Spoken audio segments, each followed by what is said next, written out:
İnəklər üçün AI yaxalıb. Bəli, gələcək gəlib özü də traktorla yox, app ilə gəlib. Texnologiya artıq elə bir nöqtəyə çatıb ki, ağıllı cihaz deyəndə təkcə telefon, saat və qulaqlıq ağla gəlmir.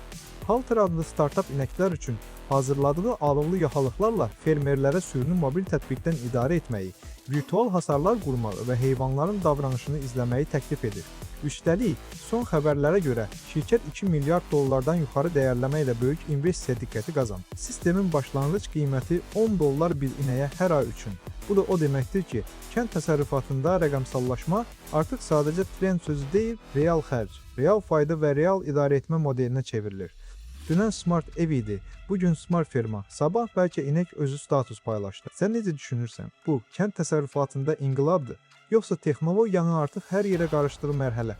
Fikirlərini şərhdə yaz.